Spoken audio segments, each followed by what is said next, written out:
तो हेलो भाई लोग, कैसे बानी आप सब। उम्मीद करते हैं बढ़िया कल और बढ़िया रह के चाहें। हमारा आज के वीडियो बा भोजपुरी गॉड्स टैलेंट्स पर। तो चलिए शुरू कर जाओ वीडियो। सुनो सुनो सुनो, जहाँ जहाँ तक मेरी आवाज जा रही है सब लोग कान खोल के सुनो। 20 तारीख के आपके खौरैया बस्ती में भोजपुरी गॉड्स टैलेंट का ऑडिशन होने वाला है। तो जो कोई भी व्यक्ति इंटरेस्टेड हो वो आके गाड़ी के पास अपना नाम लिखवा सकता है। और भोजपुरी में पहली बार इतना बड़ा प्रोग्राम होने जा रहा है जिसका ऑडिशन ओपन हो चुका है। आप लोगों को मैं पता बताना चाहूंगा, उसी पते पे जाके आप अपना नाम लिखवा सकते हैं और इस प्रोग्राम का हिस्सा बन सकते हैं। तो पता है खौरैया बस्ती, ठिकाना झटछिलनपुर, पिन कोड 4142 और लास्ट में 48, गली नंबर 420, रंगी मोहल्ला के बगल में।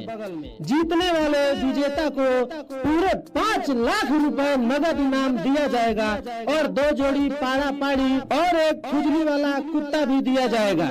तो जो भी अपना भाग्य आजमाना चाहता है और टैलेंट दिखाना चाहता है और खुजली वाला कुत्ता अपने घर लेके जाना चाहता है तो जल्दी से जल्दी आए और हमसे गाड़ मरवाए। देखा तरे सारे कितना थे थोड़ा ही बतियावता। अब अपना इनाम लेकर जा। ये भाई हमनी के गांव में नू पहली बार इतना बड़ प्रोग्राम होता। आई ये सही समय बा हमनी के अपन टैलेंट दिखावे के। सही कहत रे भाई। तो सोचत काहे बानी जा मर्दे, चलो लो अपन अपन नाम लिखवावल जा। हां चलो चले के। सुनो सुनो ए भैया रुको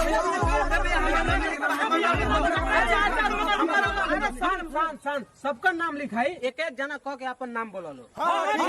ठीक बा। सबसे पहले हमार नाम लिखाई। अच्छा ठीक बा, नाम बोलो। हां लिखो ललटेन सिंह।